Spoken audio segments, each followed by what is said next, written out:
Dr. Bojan Tičar, lepo pozdravljeni. Dober dan. Kaj je ključni poudarek vašega predmeta pravni sistemi in razumevanje prava? Ja, zdaj, glede na to, da je to magistrski študij forenzične preiskave v financah in računovodstvu, je ta predmet pravnih vidikov nekako povezovalni predmet, ki povezuje vsa tri področja. Področje financ, področje računovodstva in področje prava. V bistvu bo šlo za to, da bomo te pojme, ki se obravnavajo pri drugih predmetih, kot so v bistvu izkazi stanja, uspeha, se pravi denarnih tokov in tako naprej, poskusili pravno opredeliti, tako da bodo študenti in na koncu diplomanti, magistri razumeli tudi praktično te pojme, tudi pri sami praktični uporabi, ko bodo dnevno delali na teh svojih stvarih računovodstva in financah. Zdaj, ključni poudarek bi bil predvsem, da se obravnava najprej pravni sistem kot sistem, da se razloži, kaj sploh pravo je kot sistem normativnega urejanja odnosov v družbi, vendar bo tega pravoznanstva relativno malo, ker predpostavljamo, da študenti, ki pridejo študirati, že imajo neko vsaj minimalno predznanje, tudi če niso pravniki, tudi če so ekonomisti ali pa iz drugih smeri. Tako da bomo bolj nadgrajevali v bistvu ta vprašanja, ki se tičejo ožjega področja študija, se pravi forenzičnih preiskav in pa financ. To pomeni, da bomo najprej definirali pravo in potem samo pravno razmerje. Pri pravnem razmerju bomo dali poudarek na dveh elementih tega pravnega razmerja. Eno je na samih subjektih pravnega razmerja in drugo na objektih pravnega razmerja, kar so pravice in obveznosti, ki jih ureja pravo. Pri subjektih bomo natančno definirali pravni položaj pravnih oseb, ki jih je cela vrsta v Sloveniji, niso samo gospodarske družbe, so tudi javni zavodi, so tudi društva, so tudi asociativne pravne osebe, se pravi tudi sindikati, politične stranke, vse to so pravne osebe, do same države. Pogledali bomo z finančno-računovodskega vidika in pravnega vidika, v bistvu, kako te pravne osebe funkcionirajo, in ločili bomo pravne osebe striktno od fizičnih oseb, to so pa ljudje, ki upravljajo gospodarsko dejavnost, so v bistvu samo samostojni podjetniki. S temi se ne bomo toliko ukvarjali kot s pravnimi osebami. Drugi del pravnega razmerja bodo pa v bistvu pravice, in predvsem pravice, ki izvirajo iz finančno-pravnih razmerij in imajo včasih zelo abstraktno formo, tako da en del tega predmeta bo namenjen tudi vsaj osnovi prava vrednostnih papirjev.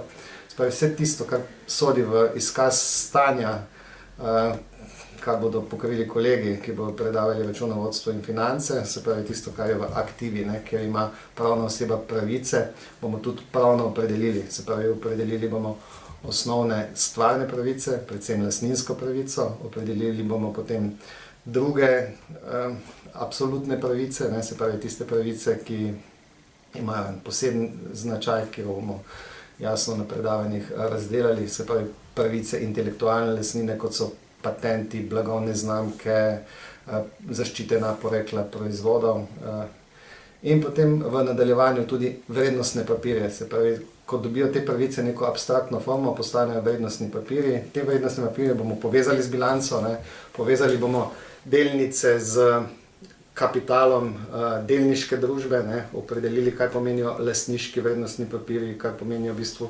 korporacijska upravičenja, finančna upravičenja, likvidacijska upravičenja, ki jih imajo delničarji pri delnicah. Ločili bomo delnice od obveznic in potem tudi opredelili nekatere stvarno-pravne vrednostne papirje, ločili vrednostne papirje od izkaznih znakov. To je v bistvu vsa ta vsebina, ki jo dejansko vsak strokovnjak, ki bo obravnaval področje računovodske forenzike, mora tudi nekako pravno poznati. Tako da to bo v bistvu ta poslovna vsebina. Seveda bomo pa povedali tudi nekaj o sami državi, o državni ureditvi, o ustavnem sistemu, o hierarhiji pravnih aktov, o razlagi prava, vrstah razlag, se pravi neke osnove pravoznanstva na magistrskem nivoju bodo študentje tudi dobili. Kakšne bodo po vašem mnenju konkurenčne prednosti študenta po zaključku magistrskega programa forenzične preiskave v financah in računovodstvu? Jaz mislim, da je ta študij nekaj unikatnega, ker povezuje v bistvu tri stvari.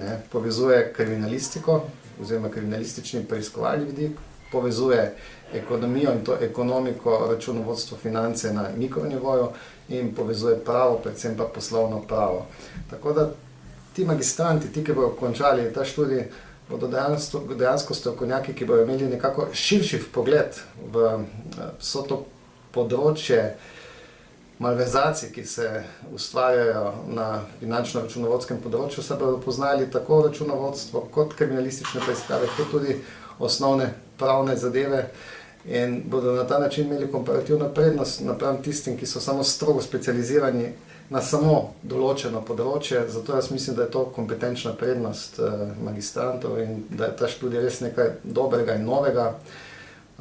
Nekaj, kar je v Evropi redkega, pri sami pripravi elaborata računovodske forenzike na magistrskem nivoju smo pregledali, tudi sam sem sodeloval, kako se to primerjalno izvaja v drugih državah. V Evropi je relativno malo tega, kot rečeno, je pa v Ameriki to, mislim, da četrto najbolj povpraševano področje, poklicno področje strokovnjakov, se pravi, v Ameriki je zadeva zelo razvita in zakaj tam? Zakaj ne tudi? Se pravi, tudi tukaj je to velika možnost in priložnost, da se razvije en cel nov poklic na tem področju, ki bo v bistvu nudil tako tistim, ki to področje rabijo, kot tudi samim izvajalcem, se pravi prihodnjim magistrom, veliko možnosti za delo. Dr. Bojan Tičar, hvala za vaše pojasnila. Hvala vam.